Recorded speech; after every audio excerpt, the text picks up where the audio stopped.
या YouTube चॅनलवर स्पर्धा परीक्षा मार्गदर्शन व इतर शैक्षणिक व्हिडिओ नियमितपणे मिळतील। यासाठी या चॅनलला जरूर सबस्क्राइब करा।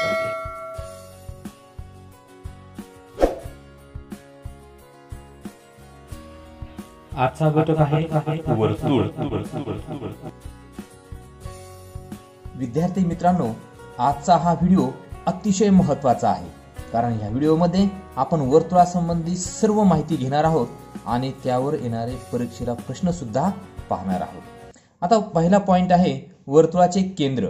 वर्तुळाचे केंद्र कशाला म्हणतात पहा, कंपासचे टोक ज्या ठिकाणी ठेवून वर्तुळ काढले जाते त्या बिंदूला वर्तुळाचे केंद्र असे म्हणतात।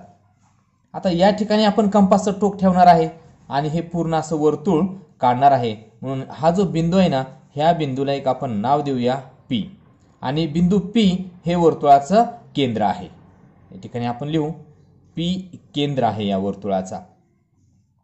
तर अशा प्रकारे बिंदू P हा या वर्तुळाचा केंद्र आहे। आता आपण पुढे जाऊया। वर्तुळाची त्रिज्या आपल्याला पाहायची आहे। आता आपण वर्तुळाचं केंद्र पाहिलेलं आहे, या ठिकाणी आपण त्याला नाव देऊया P। हे वर्तुळाचं केंद्र आणि वर्तुळावरील कोणताही बिंदू जोडणारी जी रेषा असते त्याला वर्तुळाची त्रिज्या असं म्हणायचं। आता या ठिकाणी आपण एखादा बिंदू घेतला, त्याला नाव दिलं R, तर हा केंद्रबिंदू आणि ह्या वर्तुळावरचा एक बिंदू यांना जोडणारी जी रेषा आहे ती या वर्तुळाची त्रिज्या आहे। इथं आपण नाव देऊया त्रिज्या PR। वर्तुळावरील म्हणजे ही जो दिसती काळी रेषा तुम्हाला, यावर तुम्ही कोणताही एक बिंदू घ्या। तुम्ही जर या ठिकाणी एखादा बिंदू घेतला, त्याला नाव दिलं S, तर PS हे जे आपण जोडणार आहे, पट्टींच्या सहाय्याने हे जोडून घ्यायचं, तर PS ही सुद्धा वर्तुळाची त्रिज्या आहे। आपण इथं लिहू शकतो रेख PS ही सुद्धा वर्तुळाची त्रिज्या आहे। आता पहा, वर्तुळात असंख्य त्रिज्या असतात, म्हणजे या वर्तुळामध्ये आपण असंख्य त्रिज्या काढू शकतो। तुम्ही इथं कुठेही एक एक बिंदू घ्या आणि केंद्रातून त्याला जोडा। जेवढे बिंदू घ्या आणि जेवढे रेषा तुम्ही ओढणार आहेत तेवढ्या त्रिज्या तुम्हाला वर्तुळात काढता येतात। दुसरं पहा, वर्तुळाच्या सर्व त्रिज्यांची लांबी समान असते। आता ही त्रिज्या PR हिची जी लांबी आहे, समजा ही जर 2 सेंटीमीटर असेल तर PS सुद्धा 2 सेमीचीच असणार आहे। कारण आपण काय केलं आहे, कंपासचं जे स्टीलचं टोक आहे आणि शिशपेन्सिलचं हे अंतर समान आहे, म्हणून हे आपलं वर्तुळ आलेलं आहे। म्हणून या वर्तुळात तुम्ही जेवढ्या काही त्रिज्या काढलेल्या आहेत त्या सर्व त्रिज्यांची लांबी समान आहे। आता आपण पुढे जाऊया। आपल्याला व्यास पाहायचा आहे, वर्तुळाचा व्यास। हे जे वर्तुळ आहे, या ठिकाणी केंद्रबिंदू आहे O, इकडच्या बाजूला या वर्तुळावर P बिंदू आहे आणि दुसऱ्या बाजूला Q हा बिंदू आहे। तर व्यास कशाला म्हणायचं, वर्तुळ केंद्रातून जाणारी आणि वर्तुळावरील 2 बिंदू जोडणारी जी रेषा असते तिला व्यास असं म्हणायचं। हा व्यास या केंद्रबिंदूतूनच जायला हवा। आता हे व्यास जो आहे हा त्रिज्येच्या दुप्पट असतो। त्रिज्या बघितली आपण, या वर्तुळाचा ज्यावेळेस आपण विचार करणार आहोत त्यावेळेस PO ही त्रिज्या आहे। समजा ही जर 3 सेमी असेल, PO ही त्रिज्या जर 3 सेमी असेल तर OQ ही सुद्धा त्रिज्याच आहे आणि ती सुद्धा 3 सेमीच असणार आहे।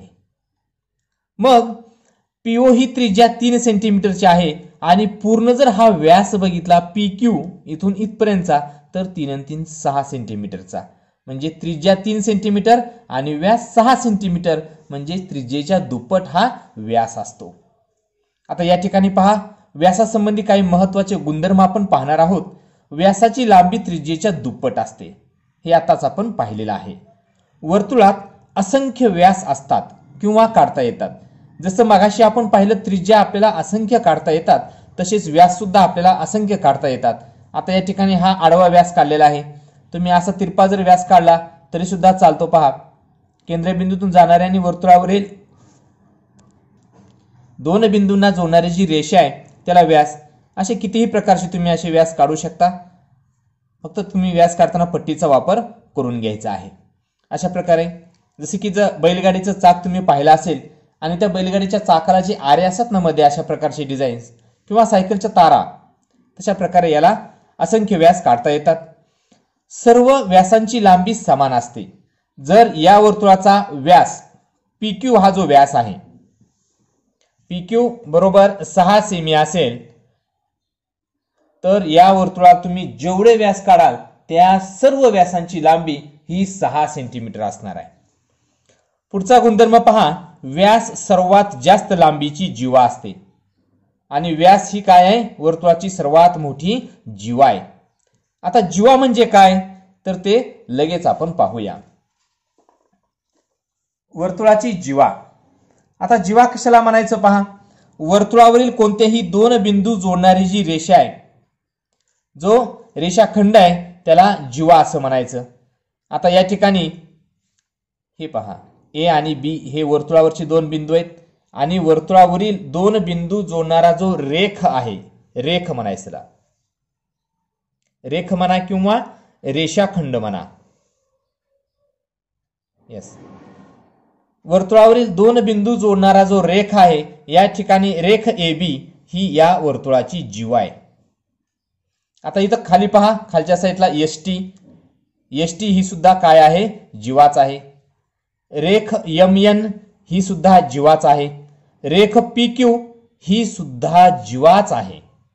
तुम्ही म्हणाल हा तर व्यास आहे, बरोबर आहे मुलांनो। वर्तुळाची जो सर्वात मोठी जीवा आहे ती काय असते, व्यास असते। आता या जीवेसंबंधी काही महत्त्वाची माहिती आपल्याला या ठिकाणी पाहायची आहे। वर्तुळाला असंख्य जीवा असतात किंवा आपल्याला काढता येतात। या ठिकाणी उदाहरणादाखल आपण 1 2 3 4 जीवा काढलेल्या आहेत। अशाच प्रकारे आणखीन सुद्धा तुम्ही कोणतेही दोन बिंदू घ्या। आता या ठिकाणी एक बिंदू घेतला आणि इथे एक बिंदू घेतला आणि पट्टीच्या सहाय्याने तुम्ही जर हे बिंदू जोडले तर ही काय तयार होणार आहे, एक जीवा तयार होणार आहे। याला आपण नाव देऊया X आणि इथं Y। XY, रेख XY ही सुद्धा या वर्तुळाची जीवा आहे। अशा आपल्याला या वर्तुळावर असंख्य जीवा काढता येतात। पुढचं पहा, वर्तुळात सर्वात जास्त लांबीची जीवा म्हणजे व्यास। आता आपण पाहिलं या वर्तुळामध्ये XY ही जीवा आहे, AB ही जीवा आहे, खाली ST ही सुद्धा जीवा आहे, MN ही सुद्धा जीवा आहे। पण या सर्व जीवेच्या लांबीच्या तुलनेमध्ये PQ ही जी जीवा आहे, रेख PQ ही जीवा ही सर्वात जास्त लांबीची जीवा आहे। आता PQ तर व्यास आहे, म्हणजेच सर्वात मोठी किंवा सर्वात जास्त लांबीची जीवा म्हणजे व्यास असतो। हा महत्त्वाचा नियम आहे, महत्त्वाची माहिती आहे, ही तुम्ही लक्षात ठेवायची आहे। आणि हे जे महत्त्वाचे पॉइंट आहेत ना मुलांनो, हे सगळे तुम्ही वहीमध्ये नोट डाऊन करायचे आहेत आणि त्याचं सतत वाचन करत राहायचं आहे की जेणेकरून पुढे उदाहरणामध्ये याचं तुम्हाला उपयोजन करता येईल। वर्तुळाच्या जीवा असमान लांबीच्या असू शकतात, हे सुद्धा खूप महत्त्वाचं वाक्य आहे। आता रेख AB ची लांबी जर आपण बघितली तर रेख AB ची लांबी आणि XY या जीवेची लांबी या दोन्ही असमान आहेत, समान नाहीत।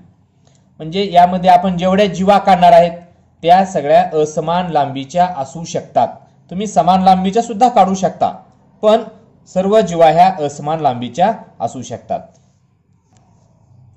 आपण मगाशी त्रिज्येच्या बाबतीत म्हटलं सर्व त्रिज्या या समान मापाच्या आहेत, सर्व व्यास हे समान मापाचे आहेत। तो नियम जीवेला लागू पडत नाही, जीवा ह्या असमान लांबीच्या असू शकतात। हे महत्त्वाचे विधान या ठिकाणी आपल्याला लक्षात घ्यायचं आहे। आता आपण पुढे जाऊया, आपल्याला पाहायचं आहे वर्तुळाचा परिघ। आता या ठिकाणी परिघ कशाला म्हणतात हे आपण लिहून ठेवलेलं आहे। वर्तुळाच्या कडेची लांबी म्हणजे वर्तुळाचा परिघ असतो। आता कडेची लांबी म्हणजे कोणती, या ठिकाणी एक वर्तुळ आपण काढलेलं आहे। ज्यावेळेस मुलांना तुम्ही एखादं वर्तुळ आखता बघा, ग्राउंडवर किंवा मैदानावर तुम्ही वर्तुळ आखता त्यावेळेस तुम्ही कुठेतरी एका ठिकाणापासून सुरू करता। जसे की या ठिकाणापासून जर तुम्ही सुरू केलं तर असंच तुम्ही एक वर्तुळ आखून घेता।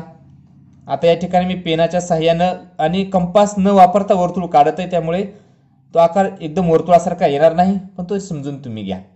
आता या ठिकाणाहून वर्तुळ काढायला सुरू झालेला आहे, इकडे आपण काढत गेलो आणि असंच इकडे काढत काढत काढत इथपर्यंत आपण आलेलो आहे आणि इथं आपण याला पहिल्या वर्तुळाला रेषा चिटकवणार आहे। मग जिथून आपण वर्तुळ काढायला सुरू केलं आणि ज्या ठिकाणी आपण आलो इथपर्यंतची जी लांबी आहे ना, ही पूर्ण अशी लांबी, त्याला म्हणायचं वर्तुळाचा परिघ. आता याचं उदाहरण तुम्ही तुमच्या घरी सुद्धा करून घेऊ शकता. एक दोरी तुम्ही घ्या आणि दोरीच्या सहाय्याने असे एक वर्तुळाकृती तयार करा आणि नंतर हे दोरीचं टोक इकडे या बाजूला ताणून घ्या, या पहिल्या दोरीचं टोक ह्या बाजूला ताणून घ्या आणि जी तुम्हाला खाली एक सरळ रेषा तयार झालेली दिसेल, ही अशा प्रकारची एक रेषा तुम्हाला सरळ त्या दोरीची तयार झालेली दिसेल, या रेषेची लांबी म्हणजे या वर्तुळाचा परिघ आहे. जसे की वेगवेगळ्या भूमितिक आकृत्यांमध्ये आपण त्या आकृतीची परिमिती काढतो, तसं या वर्तुळाची परिमिती म्हणजेच परिघ आहे. तर हे तुम्हाला आता चांगल्या प्रकारे समजलेलं असेल. आता आपण पुढचा भाग पाहूया. आपल्याला पाहायचा आहे वर्तुळाचा अंतर्भाग व बाह्य भाग. या ठिकाणी तुमच्या समोर एक वर्तुळ दिसतंय. पहिल्यांदा आपण वर्तुळाचा अंतर्भाग म्हणजे काय हे समजून घेऊ. या ठिकाणी वर्तुळाचा केंद्रबिंदू आहे, त्याला आपण नाव देऊया. समजा त्याला नाव दिलं आपण टी. ओके. आणि इथे एक बिंदू आहे बी नावाचा बिंदू आहे, इथं खाली ए नावाचा बिंदू आपण घेतलेला आहे. आता हे जे बिंदू आहेत ना, त्याला मी लाल पेननं असं राऊंड करून घेतो म्हणजे तुम्हाला ते लक्षात येईल. इथं ए बिंदू आहे आणि या ठिकाणी बी बिंदू आहे. आता हे जे वर्तुळ आहे, या वर्तुळाचा आतला जो भाग आहे की कडेच्या आतला भाग, तो बघा मी या ठिकाणी रेखांकित करून घेत आहे आणि जो रेखांकित केलेला भाग आहे तो त्या वर्तुळाचा अंतर्भाग आहे. म्हणजे वर्तुळाची जी कडेची रेषा आहे त्यातला आतला भाग जो असतो त्याला वर्तुळाचा अंतर्भाग असं म्हणायचं. बघा या ठिकाणी मी हे पूर्ण वर्तुळ रेखांकित करून घेतलेलं आहे. आता तुमच्या लक्षात येईल या रेखांकित भागात जे बिंदू आहेत ते या वर्तुळाच्या अंतर्भागातले बिंदू आहेत. बघा आता ए हा बिंदू वर्तुळाच्या अंतर्भागामध्ये आहे, त्याचबरोबर बी हा बिंदू सुद्धा वर्तुळाच्या अंतर्भागात आहेत. ते आपण या ठिकाणी नोट डाऊन करून ठेवूया. अंतर्भागातले बिंदू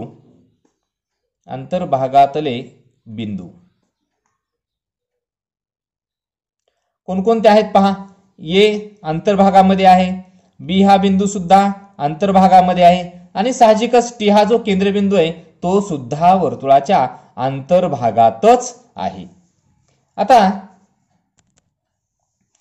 आपला वर्तुळाचा केंद्रबिंदू या ठिकाणी टी आहे, तो सुद्धा अंतर्भागातच आहे. आता या ठिकाणी तुम्हाला बाहेर डी हा बिंदू दिसेल, इकडच्या बाजूला तुम्हाला सी हा बिंदू दिसेल. मग हे दोन बिंदू कुठं आहेत, तर हे दोन बिंदू वर्तुळाच्या बाह्य भागात आहेत. म्हणजे जो रेखांकित भाग आहे तो अंतर्भाग आहे आणि हा अंतर्भाग सोडून बाहेरचा जो भाग आहे हा पूर्ण ज्या ठिकाणी मी पेनचं टोक असं फिरवून तुम्हाला दाखवतोय तो सर्व वर्तुळाचा बाह्य भाग आहे.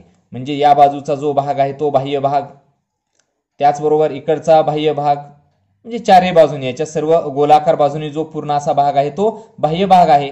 मग आपण या ठिकाणी लिहूया बाह्य भागातले बिंदू, ते सुद्धा आपण या ठिकाणी लिहून घेऊ. ओके.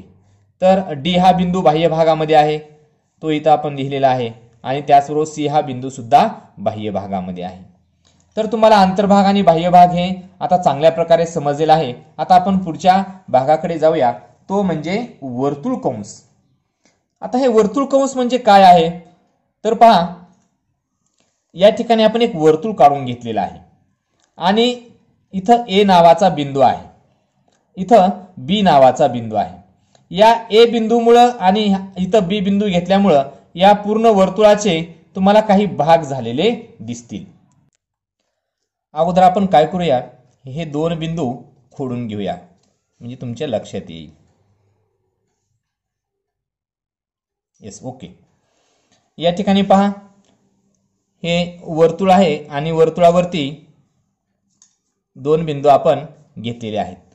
हे ए आणि बी बिंदू घेतल्यामुळं या वर्तुळाच्या जी कडा आहे या कडेचे दोन भाग झालेले आहेत. आता मी पेन्सिलने दाखवतो, तो एक भाग आहे या खालच्या बाजूचा ए पासून इकडं बी पर्यंत आणि वरचा एक भाग आहे तो या ए पासून इकडं बी पर्यंत, हे दोन भाग झालेले आहेत. मग आपलं हे कंस झाले पहा. 2 कंसात या वर्तुळाच्या कडेचं विभाजन झालेलं आहे. पण आता आपण जर कंस AB म्हटलं तर मग खालचा भाग घ्यायचा का वरचा भाग घ्यायचा हा आपला गोंधळ होण्याची शक्यता आहे. म्हणून आपण या ठिकाणी एक बिंदू घेऊया. इथं बिंदू घेतला आपण, X नावाचा बिंदू घेतला आणि वर या ठिकाणी आपण Y नावाचा बिंदू घेतला. आता आपल्याला जर खालचा कंस दाखवायचा असेल तर या ठिकाणी आपण लिहू शकतो कंस AXB हे अशा प्रकारे. आता यानं काय दाखवता येईल आपल्याला, कंस AXB म्हणजे कंस AXB हा खालचा कंस. ओके, कारण या बिंदूमुळे X बिंदूमुळे आता आपल्याला स्पेसिफिक कळालं की हा खालचा कंस आहे. ओके, आता आपल्याला जर वरचा वर्तुळ कंस दाखवायचा असेल तर AYB असं देखील आपण त्या कंसाचं वाचन करू शकतो. कंस AYB आणि AYB म्हटलं की AYB हा वरचा जो कंस आहे तो आपल्या लक्षात येतो. आता कंस AXB हा लहान आहे म्हणून त्याला आपण लहान कंस सुद्धा म्हणू शकतो आणि कंस AYB हा मोठा दिसतोय आपल्याला म्हणून त्याला आपण मोठा कंस देखील म्हणू शकतो. आता आपण पुढे जाऊया.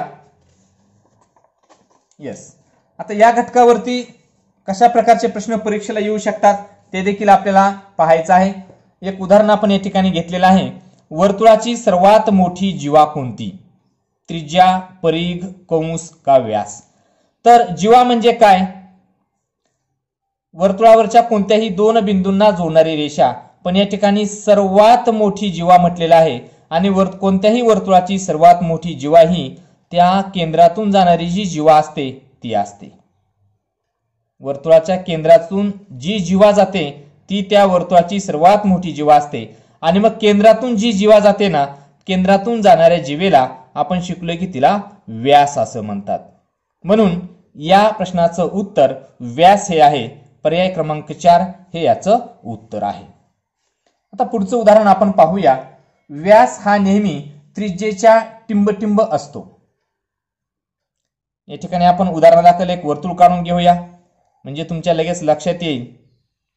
आणि कोणताही प्रश्न तुम्हाला कन्फ्यूज करत असेल ना तर तुम्ही काय करून घ्यायचं आहे, त्याचं वर्तुळ काढून त्याचं स्पष्टीकरण करायचं आहे. आता व्यास म्हटलेला आहे. व्यास म्हणजे ही पूर्ण ही अशी रेषा की जी केंद्रातून गेली आहे. हा नेहमी त्रिज्येच्या कसा असतो, तर इथं त्रिज्या जर 4 असेल आणि पूर्ण हा व्यास कसा असणार आहे, 8 असणार आहे. म्हणजे 4च्या दुप्पट 8 आहे. म्हणजे व्यास हा नेहमी त्रिज्येच्या कसा असतो, दुप्पट असतो. म्हणून या उदाहरणाचं उत्तर पर्याय क्रमांक 3 हे आहे. पुढचं उदाहरण आपण पाहूया. सोबतच्या आकृतीत कोणता रेषाखंड त्रिज्या होऊ शकत नाही? आता या ठिकाणी आकृतीमध्ये खूप रेषा ओढलेल्या दिसत आहेत, पण तुम्ही अजिबात गोंधळून जायचं नाही. त्रिज्या होऊ शकत नाही म्हणजे त्रिज्या नकोय आपल्याला. OA हा पर्याय पहा काय आहे. OA या ठिकाणी वर्तुळाचा केंद्रबिंदू O आहे. OA ही जी रेषा आहे केंद्रातून गेली आणि वर्तुळाच्या कडेवर चिटकली म्हणजे ही त्रिज्या आहे. या ठिकाणी आपण लिहूया OA ही त्रिज्या आहे. आता OC जो रेख आहे किंवा रेषाखंड आहे तो आपण आकृतीमध्ये शोधूया. O आणि इकडे C आहे. ही या ठिकाणी मी जे खून केले ना ही रेषा OC, ही रेख जो आहे OC ती सुद्धा वर्तुळाची त्रिज्याच आहे. आता रेख OB कुठे आहे पाहू. या ठिकाणी रेख OB आहे, केंद्रातून निघालेली आहे आणि वर्तुळाच्या कडेवर आले. ही सुद्धा वर्तुळाची त्रिज्याच आहे. आता पुढं BC कुठे आहे पाहूया. BC यस या ठिकाणी खाली आहे पहा. आणि नक्कीच BC ही काय आहे, या वर्तुळाची जीवा आहे. प्रश्न काय आहे, खालीलपैकी कोणता रेषाखंड त्रिज्या होऊ शकत नाही? तर या प्रश्नाचं उत्तर BC हे आहे. BC ही त्रिज्या होऊ शकत नाही, ती जीवा आहे. म्हणून याचं उत्तर पर्याय क्रमांक 4 हे आहे. लगेच जाऊया आपण पुढच्या प्रश्नाकडे. सोबतच्या वर्तुळात किती त्रिज्या दाखवल्या आहेत? आता आपल्याला याच्यातल्या त्रिज्या काय करायच्या आहेत, मोजायच्या आहेत. आता आपण त्या मोजून घेऊया. या ठिकाणी आपण ते लिहूनच घेऊ. तुम्ही सुद्धा मुलांनो अशा प्रश्नामध्ये असं लिहून घ्यायचं आहे. तोंडी उदाहरणं कधीही करायची नाही, कारण तुम्ही तोंडी प्रश्न जर सोडवत बसलात तर बऱ्याच वेळा येत असतानाही तुमचं त्या प्रश्नाचं उत्तर गडबडीमध्ये चुकू शकतं. आता आपल्याला त्रिज्या शोधायचा आहे. इथून वरून या त्रिज्येपासून आपण सुरुवात करूया. रेख PO किंवा OP दोन्ही प्रकारे तुम्ही तिचं वाचन करू शकता. आपण PO लिहूया. रेख PO ही या वर्तुळाची पहिली त्रिज्या आहे. नंतर ही त्रिज्या आहे पहा रेख QO. नंतर ही त्रिज्या आहे रेख RO. बघा मी या आकृतीमध्ये टीका सुद्धा करतो जेणेकरून उत्तर चुकणार नाही, अचूक उत्तर निघेल. रेख SO ही पुढची त्रिज्या आहे. त्यानंतर बघा ही रेख TO आणि आता ही TU आहे ती जीव आहे, तिच्याकडे नको जायला. आणि शेवटची त्रिज्या बघा OU ही त्रिज्या आहे. तर या ठिकाणी आपण सर्व त्रिज्या लिहून घेतलेल्या आहेत. त्या किती झाल्या मोजूया. 1 2 3 4 5 6 त्रिज्या या आकृतीमध्ये आहेत. म्हणून या प्रश्नाचं उत्तर पर्याय क्रमांक 3 हे आहे.